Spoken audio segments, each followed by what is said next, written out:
This is Hannibal here from thehannibaltv.com with United Wrestling star Fred Rosser, who was former WWE superstar Darren Young. How are you doing today, sir? I'm doing well. I always correct the interviewer. I hate the word former. Former just sounds washed up. I always say WWE veteran because my journey not only started in 2009, but it started in 2003 when I was doing extra work with WWE. So I'm proud to call myself a WWE veteran. It just sounds tough. And you were a veteran. You were in there for numerous years, and now you've moved on to the United Wrestling Network, and you're wrestling for New Japan Pro Wrestling as well. To start this off, how did you get involved with the United Wrestling Network, and what's your experience been like there so far? Well, Dave Marquez Productions. I've known Dave for many years now. I grew up in New Jersey. I started wrestling in New Jersey, if you can tell by my accent. And it was Dave Marquez that brought me out to the West Coast to wrestle in the NWA tournament back in like 2007. So he was the first promoter to book me on the West Coast. So I owe it to Dave to make Prime Time Live prime time because I am a prime time player from WWE, veteran at the game, still at it, still doing it. So I've been having a blast with Dave Marquez and Primetime Live. And hopefully in 2021, we can continue making moves. That's what it's all about with me. I hear they're committed till at least the fall of 2021. And of course, every Tuesday night they have those pay per views. I have the pay per view link in the description of the video. It's only $7.99 to buy one or $23.99 to buy four.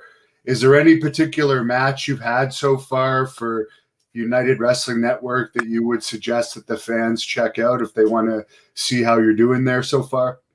Well, just in general, after my release with WWE in 2017, a couple days before my birthday, I've been doing some of my best work, and it's nothing like the respect of your peers of a guy like Sean Spears, for example. I had a match with him last year in 2019, and he came to the back after the match, and he was like, "Man, man, I needed that," and that's the biggest compliment from your peers, someone like Sean Spears. So I've been doing some of my best work, man. So it's not like with WWE. Sometimes you're given 5 or 6 minutes. Sometimes it's very tough in that time to tell a story. So after my release, I've been having longer matches, 20, 25 minutes, and I've been able to tell some awesome stories. On Primetime Live, I had an awesome three-way with two OGs, James Storm and Chris Masters, the masterpiece, and I beat them both on my debut in one night. So that set me up for the tournament to crown a new champion, and it was me and Eric Redbeard, who I shared the ring with in WWE when he was with the Wyatt family. And him and it was his first match a couple weeks ago since the pandemic, I believe. So him and I had an awesome match. We click well together. And then last week, it was me and Chris Dickinson on Primetime Live, and I actually wrestled him for Chikara a couple of years ago, I believe, and in a six-man, the King of Trios for Chikara in Pennsylvania. But we had an excellent singles match for Primetime Live, who I would definitely share the ring with him again. I always say my social media is an open diary to the world. So anything I ever post always comes from the heart with the intent to inspire, motivate, and educate the masses. So stuff I do for Primetime Live, I'm always sharing it on my social media because, I mean, I'm sure social media is like a second job. Oh yeah, especially with YouTube for sure. What is your social media to get that out of the way for people that want to look you up since you bring it up? Yeah, my Twitter and Instagram, my government name, Real Fred Rosser, RealFredRosser. Twitter and Instagram, you can look me up. the holidays around the corner. I always tell people if they don't have anyone in their family that supports them or they need someone to talk to, be a part of my family on social media. So yeah, I'm still rocking and rolling. Now, what got you interested in pro wrestling? Because I understand you were a pro wrestler starting from a pretty young age. Yeah, right out of high school and college, I joined a little wrestling school in New Jersey called IWF, Independent Wrestling Federation.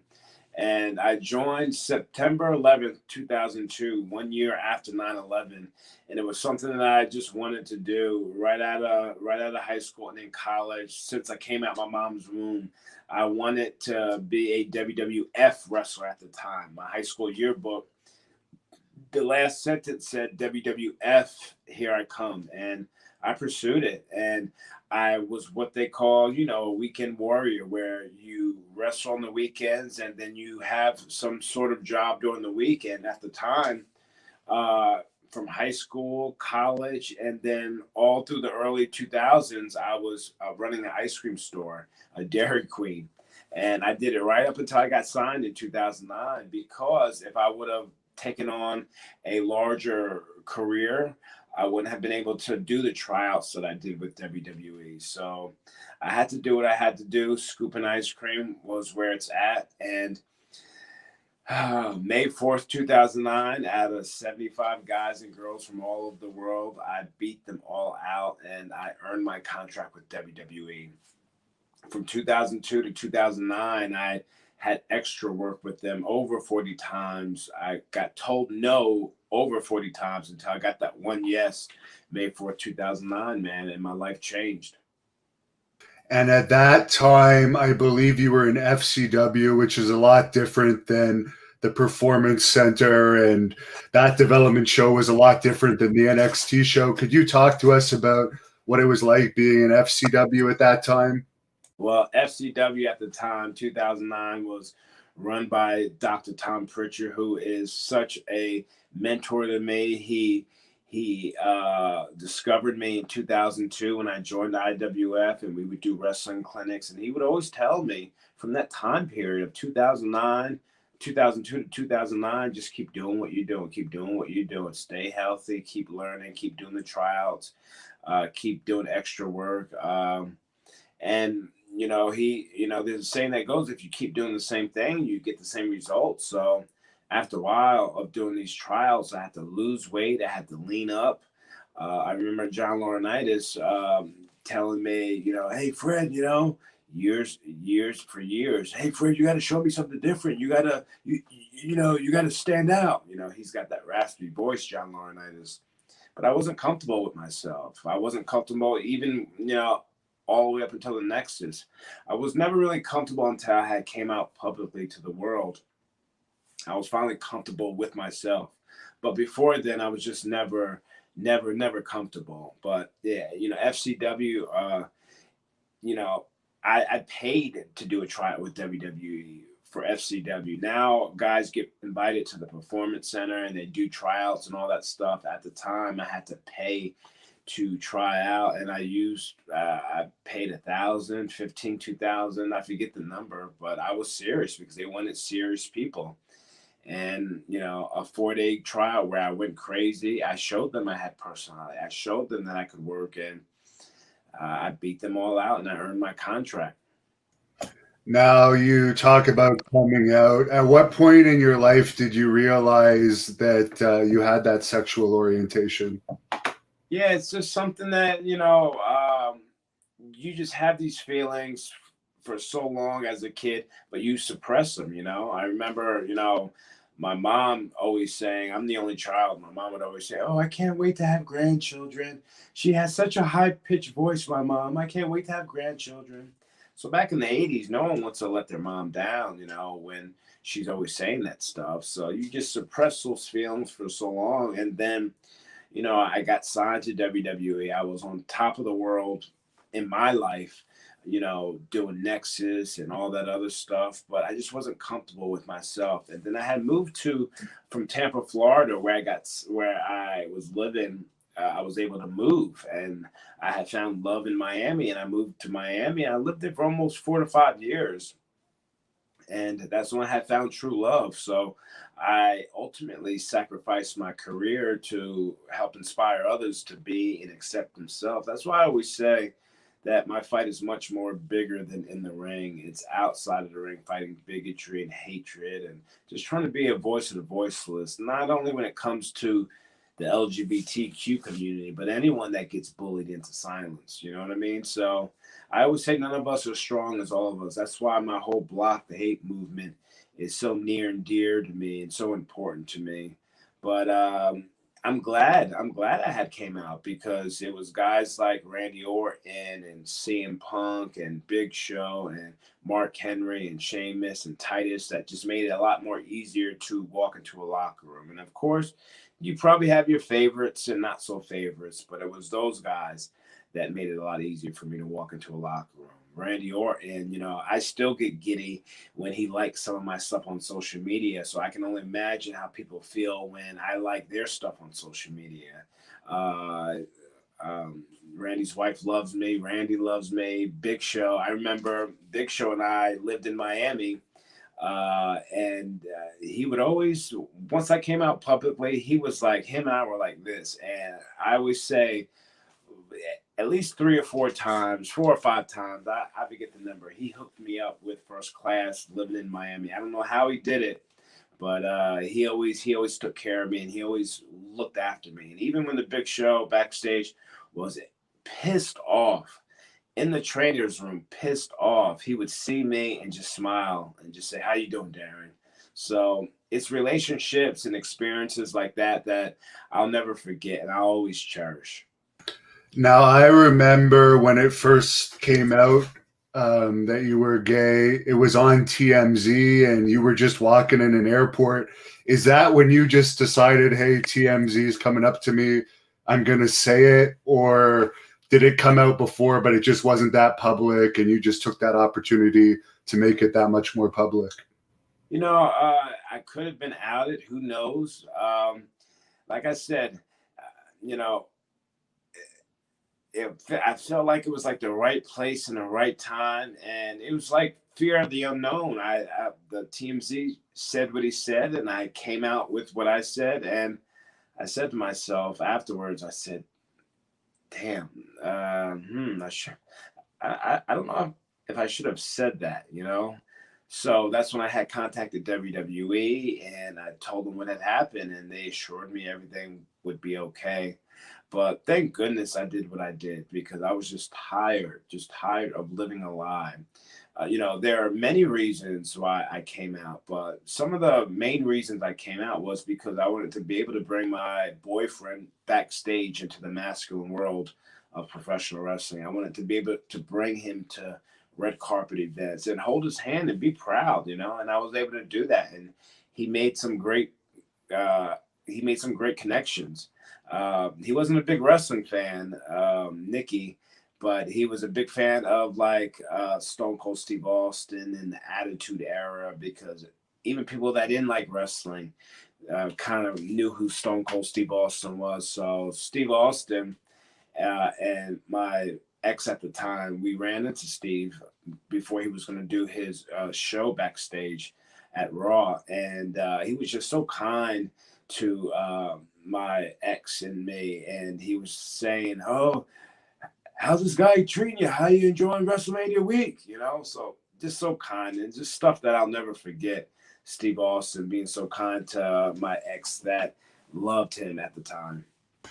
There's a lot of fan questions on here, so I'll get into some of them now. The OC guy wants to know if you ever think Titus will leave WWE or will he remain loyal until he's released? It seems he'll never get the push he deserves. Yeah, I love Titus. I love Titus. You know, WWE, it's entertainment. Our pushes are controlled by a pencil. They can pencil you in and erase you out. It's just it. It's just the way it is. Titus is a huge ambassador. Titus is doing huge things like outside of wrestling. He technically doesn't need wrestling, but he's still around. He still does tons of ambassadorship work with WWE. So again, we still stay in contact. People always say, "Oh, do you guys uh, stay in contact?" I said, "Of course. You know, that's my boy."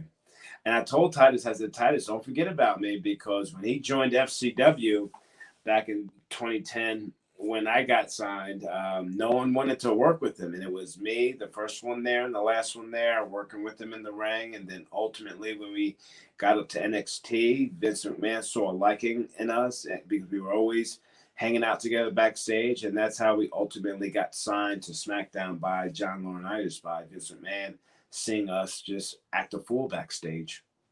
And no matter what the push is, it's safe to say he's probably making in the hundreds of thousands a year with the company, right? Exactly. That's when he did the slide under the ring, people were like laughing and laughing, and people would immediately say, "Oh, what are your thoughts? What are your thoughts?" I said, first of all, thank goodness he's okay, because if that would have been me sliding, I would have decapitated my head, because there's poles underneath the ring. He did a clean slide. Thank God he was okay. But I said the same people that are shitting on him are gonna regret it, because probably the next couple days, he had a shirt, and that's merchandise right there, and that's what I'm talking about. Millions of dollars. Yeah, and it's a wrestling business. It's just like acting. You're cast in a role, and it's a job. Yes. Cactus Jack Black says Darren is perfect to ask this. How many guys in the WWE during the 2000s and 2010s do you think suffer from CTE? Oh goodness. I think people take it out of context when I say there are times when I say, oh, I don't remember what happened. CTE. It's not a funny manner. It's not a funny matter. Um, I mean, it does happen. I think, knock on wood, I don't really suffer with any issues, but I joke about it, but not in a funny way. I just, it's like an excuse. I like to cry wolf, but it is a serious thing. But this is what we sign up for. So it's very important for me personally. I'm a big advocate for CBD and THC, and I speak about it openly about how it's helped me out over my career, especially with concussions, because yes, I have gotten many concussions with WWE. Some you report, some just come with it, and having CBD and THC to help me along the ride has really got me through a lot of things. I know the CBD and THC, I believe, helps repair damaged cells to the brain. So that's been holding me over a lot for many years now. The WWE, the boys would call me the medicine man. Well, it's legal here in Canada, THC, and there's stores here. You can just go in and buy it. I know in California, where I think you are, it's legal too, but state to state, it isn't. Do you think at some point WWE is going to take it off their banned substance list? I think they've I think they have, bro. I think they have. I don't know when they did it, but I heard from a really good friend that they still test for it, and but they don't fine you anymore, because before it was a pretty hefty fine. But yeah, I don't think they're fining guys anymore. Again, you do the crime, you do the time. You have to do it responsibly. And me, with my social media, I talk about it, I promote about it responsibly. I deal with many CBD and THC companies currently as a side hustle to work and let people know the benefits of it. And yeah, I think they've done away with the fines. Danny Boy wants to know if you have any plans to write a book. Yeah, I kept setting it off, but yeah, a lot of people have told me that I should write a book. But my biggest fear, and I just work better with speaking from the heart. My biggest fear, and I've told many people this, that I'm gonna be either writing it or typing it, and then the book's gonna be almost done, and then I'm gonna lose everything that I've written or wrote or typed out. So I have to. Friends have told me what I need to do to save the stuff so it doesn't get lost. But that's like my biggest fear of is being done with the book, and then like the power goes out and I lose everything. I know the external hard drive and all that stuff. I'm not the sharpest knife in the drawer, but like I need help in like creating it. Samurai 101 wants to know if you still keep in contact with Bob Backlund, who I think that was a pretty entertaining angle that you did with him. Yeah, see, the thing is, a lot of fans will say, "Oh, WWE put it on you," but they didn't. It was actually my idea. Um, I had done autograph signings with Bob Backlund. He likes to stand up and do his signings. I like to stand up and do my signings. And with tag teams don't last forever. So I knew once I was done teaming with Titus, I wanted to have like a manager type of life coach, and I thought of Bob Backlund. So what I did was I kind of took the idea from Mike Tyson and his former trainer Cuss, and because they were like strange bedfellows, and that's how Bob Backlund and I were. We were really cool anytime we did signings and anytime we saw each other. And when I wrote out the storyline and had visuals, I proposed it to Vince McMahon. And I always say the most intimidating thing about Vince McMahon is his office door. Once you get through his office door and have a game plan, the sky's the limit. And that's something I learned from Titus. Titus learned the wrestling from me, but I learned from Titus that closed mouths don't get fed. Sometimes you just got to bust down the door and just say, "Hey, boss, we ain't on Raw. What you got for us?" And then that's when we started doing stuff with the WWE's app when it first came out. We were always on the app, and we got the app on the map. Because we were just so if so proactive. If we're not doing anything live on Raw, well, let's do stuff on the app because again, social media is like a second job. So that's something I learned from Titus to just bust down the door. So once it was all said and done, and him and I were done teaming, I proposed these ideas to Vince McMahon, and I remember it like it was yesterday. We were in his office once I got through the door. We talked for 20 minutes about the storyline, but we also talked about yoga because he asked me, "Darren, how do you get such a big barrel chest?" And I said, "Yoga." And he was like, "Really?"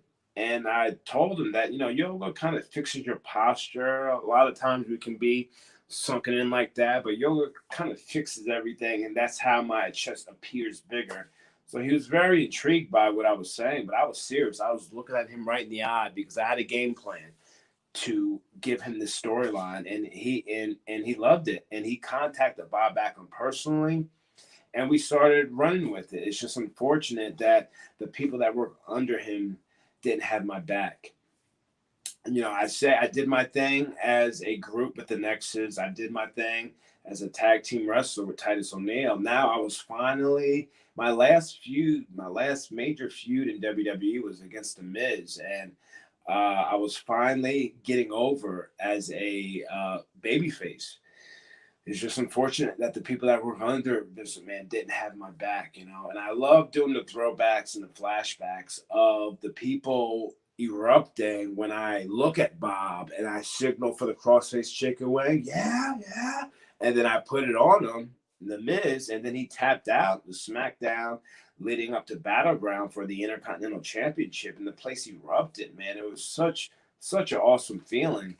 But when it came down to Battleground and stuff like that, Miz was rooting for me. And Miz is the type of guy that when I first met him as an extra, like years and years ago, I could not stand being around him because he was just so loud. And when I made it up to the main roster, he was just so loud. And I didn't like him from the real world either. But when I got to work with him, man, he helped me out so much in my whole thought process changed on him because he worked with me on the promos. He was actually rooting for me to maybe beat him. And then, of course, you know, the heel could steal back the next day or whatever, but he was rooting for me. Again, it's just unfortunate the people that work under Vince McMahon didn't have my back. And then once Battleground hit with The Miz and I was told by Triple H that I couldn't use the cross-face chicken wing, Bob Backlund's hold, because it was a dangerous hold. And I said, you know, I'm not going to hurt anyone with it. And he said, well, try putting it on Randy Orton because Randy Orton has bad shoulders. I said, I'm not going to hurt anyone with the crossface chicken wing. So he suggested that I do the Cobra Clutch. And I was devastated. I said, if I wanted Sergeant Slaughter as my life coach, I would have had Sergeant Slaughter.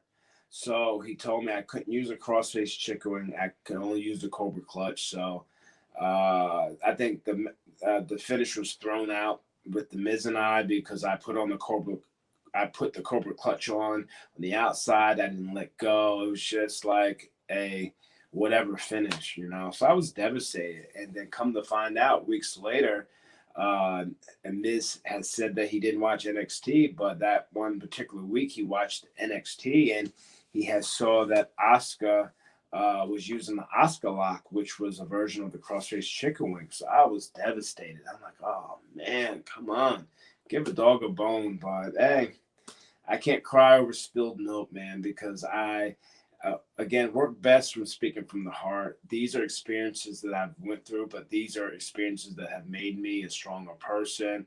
I'm rocking and rolling with New Japan. My goal is still to wrestle in Japan because anytime I did WWE, I was always on a different tour or not on tour at all. So my ultimate goal, 2021, to perform in Japan for New Japan.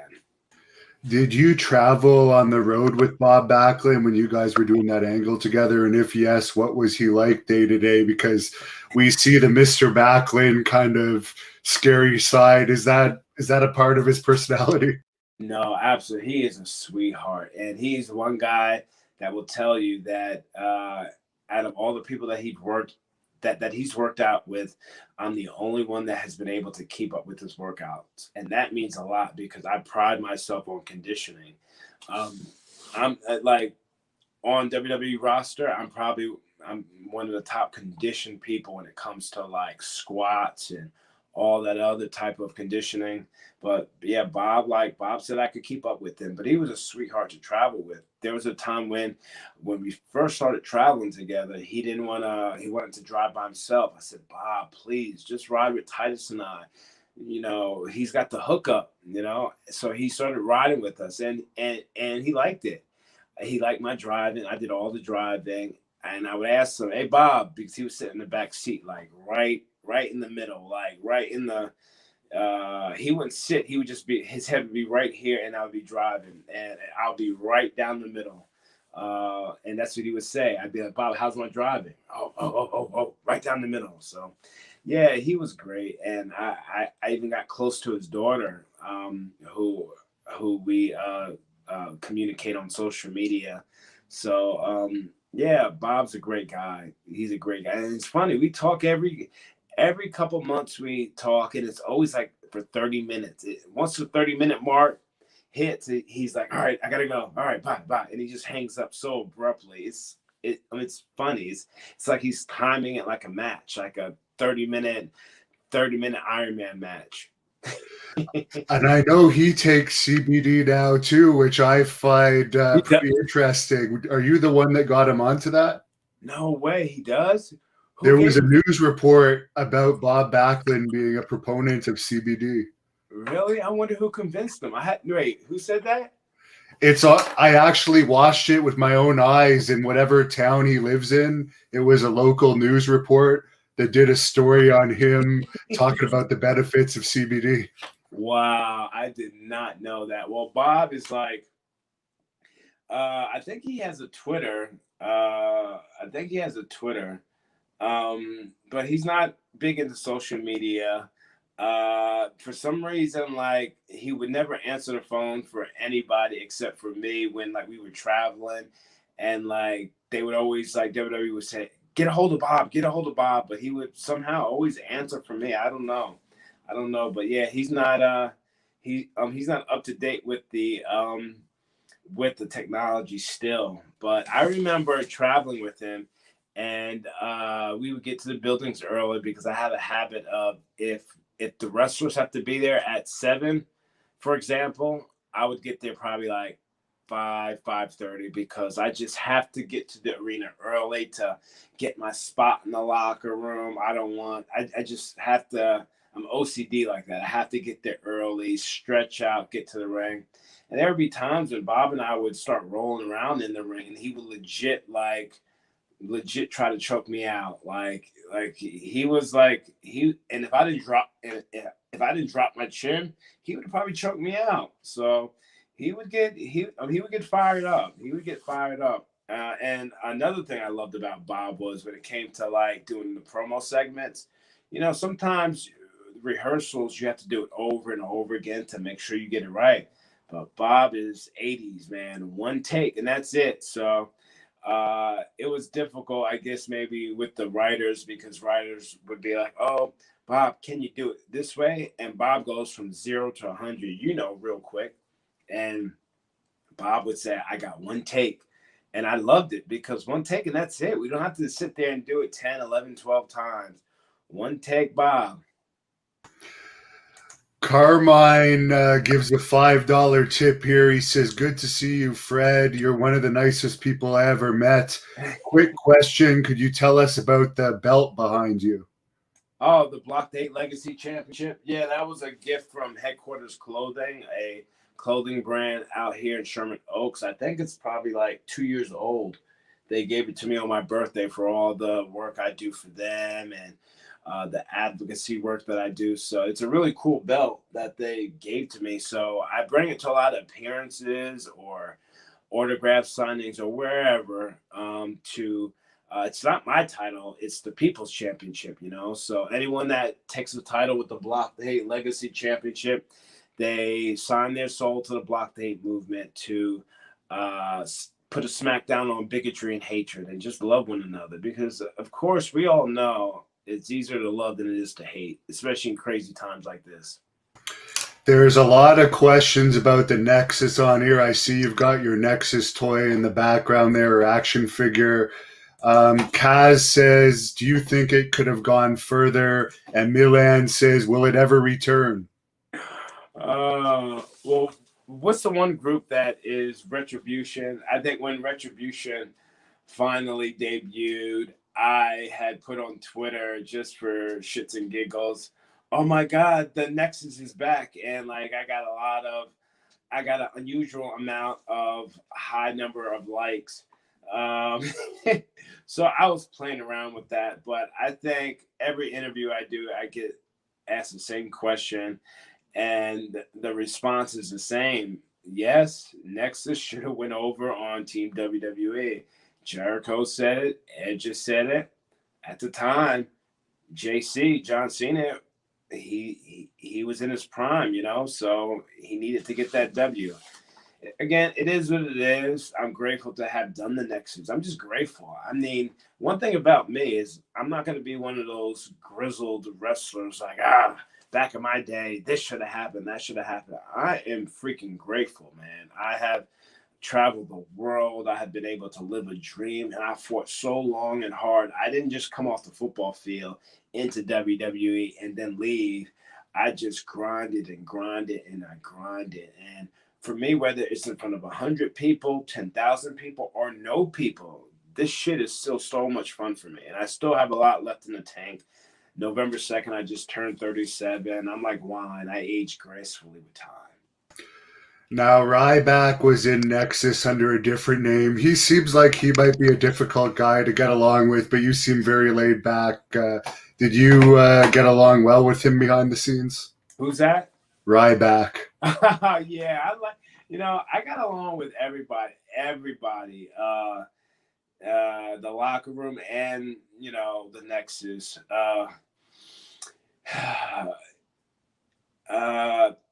have a podcast, Pro and Pro Wrestling, and my goal is still to have all the members of the Nexus on the podcast. We're all still in contact via text, and I'm always randomly sending disturbing images, disturbing gifs. It's me sending it. Me of all people that's the quietest guy in the locker room. I still send all the members of the Nexus disturbing stuff randomly whenever a conversation pops up. But yeah, I got along with everyone. And on my podcast, my first guest I had on was Heath Slater, who was my closest friend and still my closest friend in the Nexus.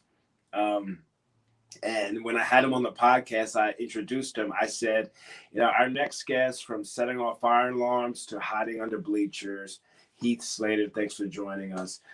Because we've done so many effed up things and cool things and harmless things. But the one thing that never changes is that we love one another. And that's something that Heath would always say to me, Freddie, with that West Virginia accent, Freddie, I love you, man. And he really means it, So Heath was my first guest on Pro and Pro Wrestling. Then I had Michael Tarver, who I was always close with. And then I had Justin Gabriel. Gabriel was, and I told him when I first met him, I didn't like him. I told him that I said I did not like him because he was such a good looking guy that it was like a jealousy. Like, man, like you're so good looking, you get all the girls, It's just like it was just like that, but like no hard feelings or anything. And then I think at the time, him and Kelly Kelly were dating, and we mentioned this on the podcast. Something happened where they broke up, and I didn't know what had happened. I thought he had broke up, him being like the DOGG, the dog that I thought he was. I thought he broke up with Kelly Kelly, but it was actually Kelly Kelly that broke up with him, and I didn't even know that until years later on my podcast. So, yeah. But Ryback, I've been on his podcast. Yeah, I got along with everyone. I got to have him on my podcast. Stu, Wade Barrett, before the pandemic, I ran into him at a autograph signing right before the pandemic here in LA. And he's back with WWE on the commentary table. And no one does it better than Wade. He's one of the best at it. And yeah, I got along with everyone. People say, was Daniel Bryan part of the Nexus? I say absolutely not. Wade Barrett says 7 members, not 8. So Daniel Bryan was never a part of the Nexus. There you go. You're saying it on the record. Weirzy wants to know how scripted were the NXT promos and challenges, and what was it like having CM Punk as your mentor?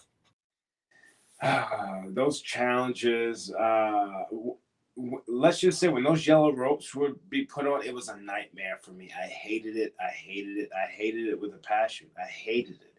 I always say if I wanted to do American Ninja Warrior or American Gladiator, that show, I would have signed up for that. When you get put in situations where you have to juggle, I don't know how to fucking juggle. So when I get put in situations where you gotta talk to talk challenge, carrying a keg, and I'm not good at that, it just kind of exposes you. And watching as a fan, you'll see this and you'll be like, oh man, this guy's a joke. I felt like I was never taken seriously, and it just tough for fans to get behind you or for you to get momentum behind you. But what NXT is today, NXT is off the hook. I wish I would have debuted when NXT was what it is today. I mean, it's incredible, man. What Triple H has created is something that I wish I would have been a part of. But I can say that I'm an OG. I was part of the first season of NXT. When NXT was thought of, it was the 7 of us, So you can never get these, you can never forget us, And plus this year with the Nexus being 10 years, before the pandemic, we were supposed to, come back for who knows what, maybe WrestleMania, maybe autograph signings, maybe stuff with the network, but the pandemic hit. So hopefully we can do it again. And what about having CM Punk as your mentor? Was that pretty cool? Or CM Punk, that's right. Let me just say that, having CM Punk as my pro we said two words to one another. I think with him being put on NXT, I think he had to be on the road more. So I don't think he was happy with that, and he just wasn't a happy person, at least from what I saw. Something wasn't making him happy. So fast forward to when I came out publicly, August 2013. He came up to me SummerSlam after his match with Brock Lesnar. He's iced up from head to toe, and he told me in LA at the Staples Center in catering. He said, "Hey man, stand up," and he said, "Hey, give me a hug." And I gave him a hug, and he said, "If you have any problems with anyone in the locker room, man, you let me know, man. But it was a real courageous move that you did coming out publicly. So I just want to let you know that." So it meant the world to me. A guy that was my pro on NXT. We didn't really talk. To years later, him, saying what he said, SummerSlam and catering, it meant the world to me, and I share that story all the time. Anytime I do interviews, when you're with WWE, you need permission to honestly wipe your ass. It is what it is. When you're under their conglomerate, you have to abide by their rules or perish, literally. So when I have these opportunities to be on your show, I want to be able to share my story and have fun and be able to uh, have people get to know me and my story, my struggles, and why, I am the suntan Superman. Bottom line. Gregory wants to know if you have any memories of teaming with JTG and any thoughts on Shad's unfortunate death that took place this year. Yeah, it's just very sad. Just very sad. That's something I'll never get over. Very, very, very, very sad, man. Uh, I'm just just horrible when it happened. I still think about it. But one thing about Shad that I love, and I share on interviews. Anyone that asks me about Shad, I say when I was an extra with WWE, 2005, Nervous Wreck. At the time, I had an afro. I had an afro back then, and back then I looked like I could be Ron Simmons' son. And I'm nervous, extra backstage. I would always see him, and he would always like corner me and say, "Hey man, come with me." And back in the day, extras weren't allowed to go in the male talent locker room with JBL and Bradshaw and real heavy hitters. And he would bring me into the locker room and he would yell over to Ron, "Hey Ron, I got your son here." Ron look over it, he'd be like, "Damn."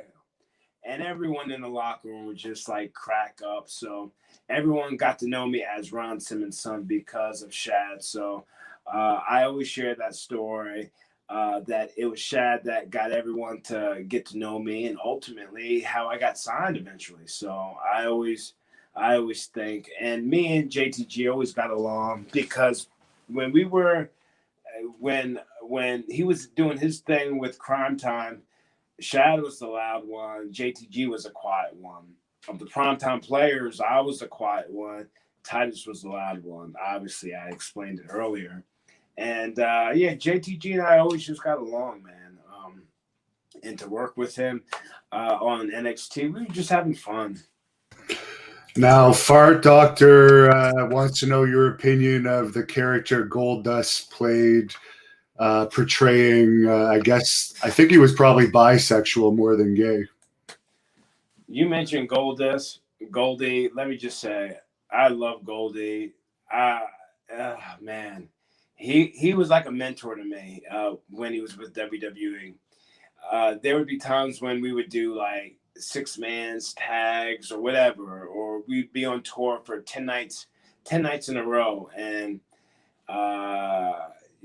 he's getting beat up every night, and then he would come over to me and be like, "Hey, Darren, you mind getting beat up a little bit tonight?" I said, "Absolutely, Goldie," because when I go out there, I want to try to outsell him, and that's what you want to do. You want to outsell your opponent because at the end of the performance, it's stellar. The people are invested. The people are on the edge of their seat. If there's no heat on me, if I'm not getting beat up, there's no huge like comeback. You know, the place isn't rocking. You know, you need sympathy, and Goldust is one of the best at doing it. So, you know, I'll never say a bad thing about Goldie. So whatever he did, I enjoyed it. I enjoyed the Goldust character. So And I think his son ended up being gay too. I think I remember him saying that's related. Someone made a negative comment about Nyla Rose, and he responded back something about his own son being like that. who? Goldust? Goldust, Dustin Rhodes. I think his own son is gay. I believe now. Oh, really? He has a son? I thought he just had a daughter. I just remember that comment because when Nyla Rose debuted in AEW, there was that backlash, which I'm sure you know about, and he tweeted out something saying that his son, I believe it was his son, maybe it is his daughter, that is lesbian. I don't know, but there's someone in the family, I guess. So he took personal offense to that. But you have a female question here. Catherine wants to know if you see yourself doing the New Japan G1 or New Japan Cup in the future, and if so, who would your dream opponent be? Oh man, I think about it every day, man. I think about it every day. Like recently, I wrestled. And I feel like it took years off my life, but in a good way. Tom Lawler. I don't know if you're familiar with him, but you know, if I had a dream match, it would be against Kurt Angle. And unfortunately, I can't have that because he's retired.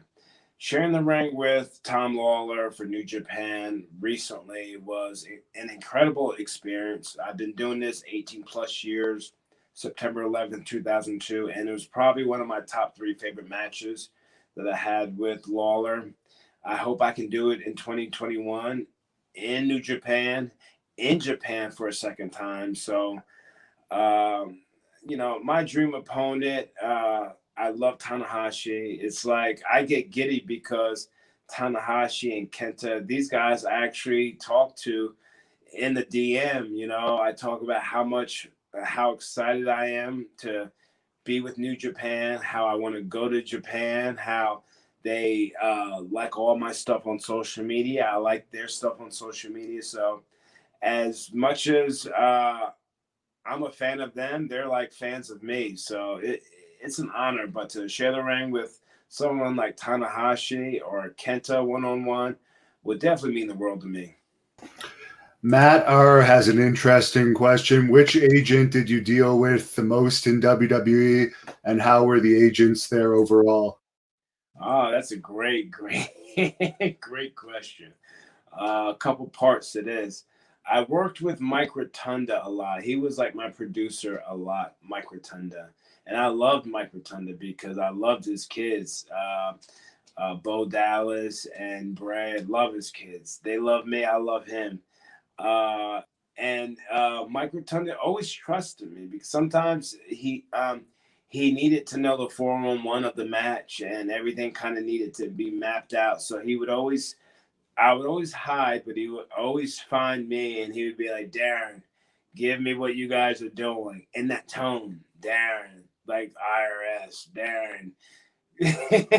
So I worked with him a lot, but my favorite producer of all time is Fit Finley because he's no nonsense. I'm like, Finley, Fit, what do you want what kind of match do you want out of us? And he'd be like, hey, just go and fight, you know? And that's what I'm all about. I'm not fly and flashy. My feet rarely leave the ground. I'm just in your face wrestler, brawler, whatever. If you're gonna be flying in the air, I'm gonna swat you down, swat you out like swat you out the air like a fly. But yeah, Finley is very, very, very believable and real and doesn't try to hurt you. Again, I've never shared the ring with him, but I just know what he feels like. He's incredible with ideas.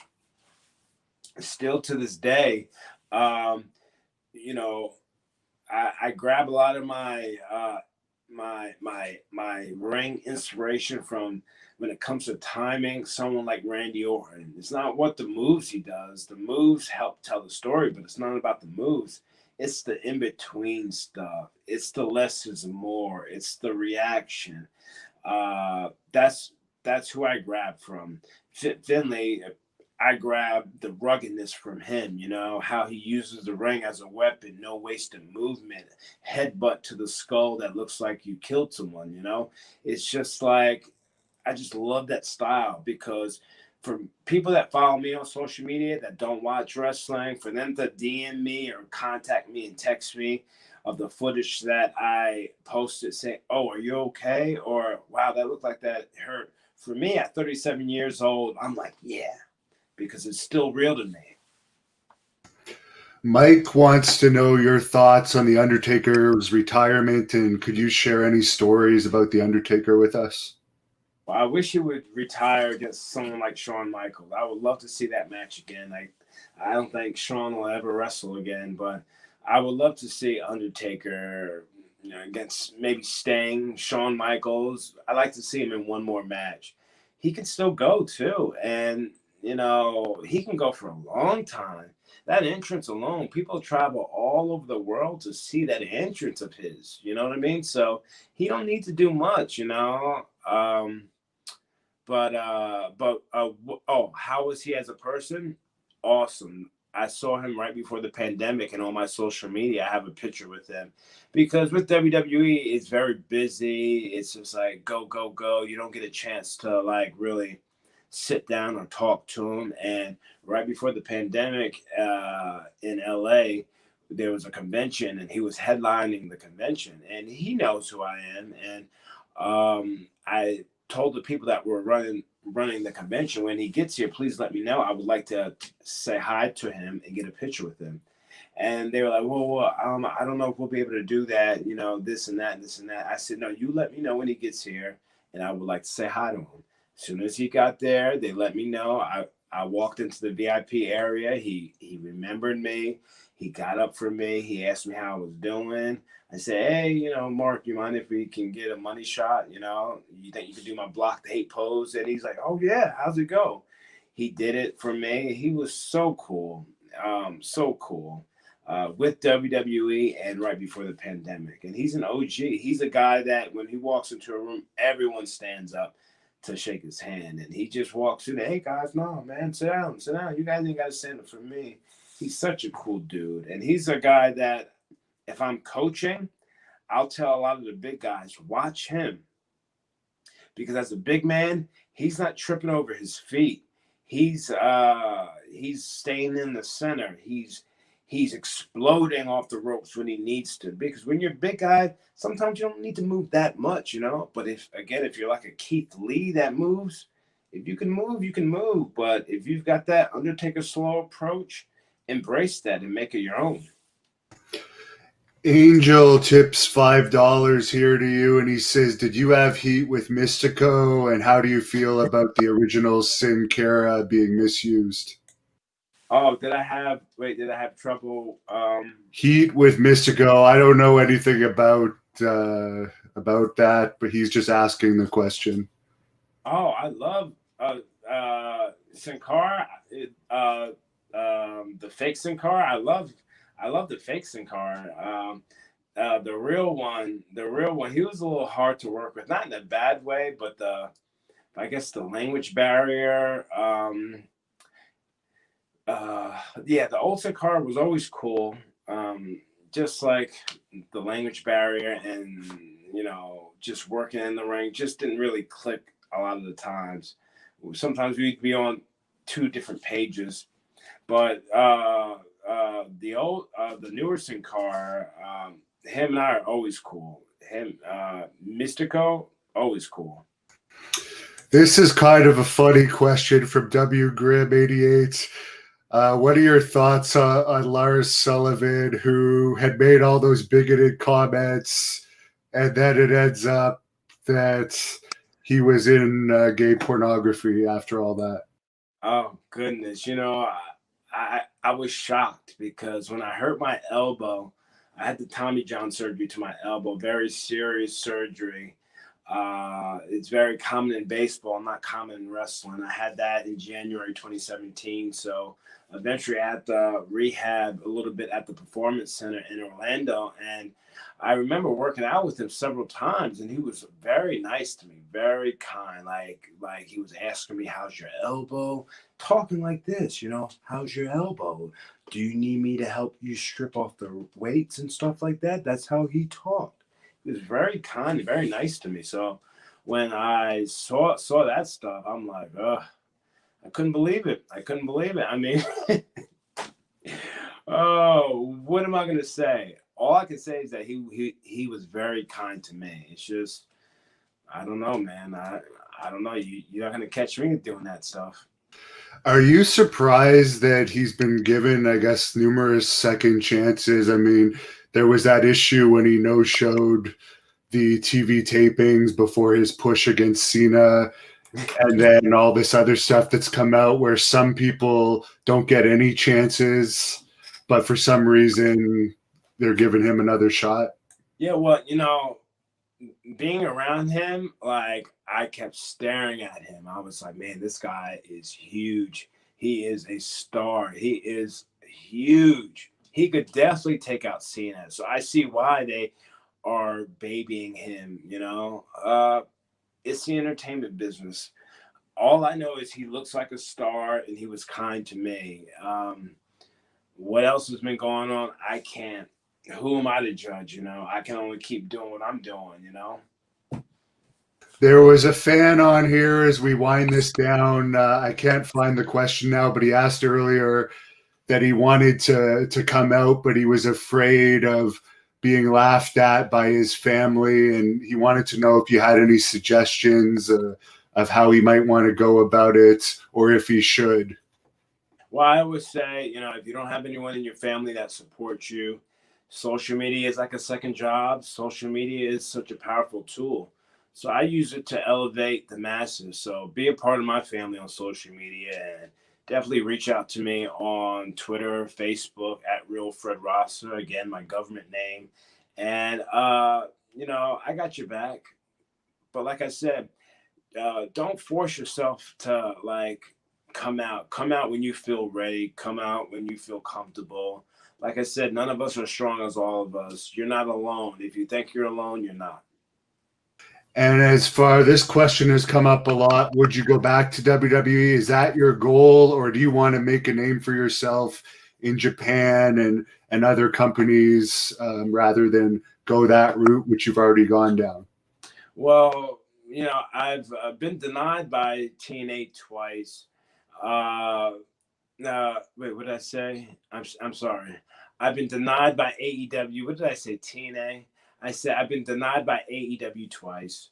I'm loving what I'm doing in New Japan. I'm very happy in New Japan. I'm not under contract, unfortunately, with New Japan, but that is my ultimate goal. However, I'm like wine. I age gracefully with time. I say it daily. I still have so much left to offer. If WWE were to call me back, I would definitely go back, but I'm not going to hold my breath. And I'm very happy doing what I am, doing what I'm doing for I Love New Japan. Shin Nihon Pro Wrestling wa Ichiban. That means New Japan Pro Wrestling is number one. So I'm learning my Japanese. I'm doing what I can because I figured that American wrestlers that go out there and that know some Japanese, they have a better connection with the crowd. So I am crazy with just trying to learn the basics so I can have that connection with the crowd. But 2021, I pray for me. Please pray for me that I can go out to Japan. And since we're doing this for UWN, United Wrestling Network, Tuesday nights every week, they have a pay-per-view on Fight. The link is in the description of this video.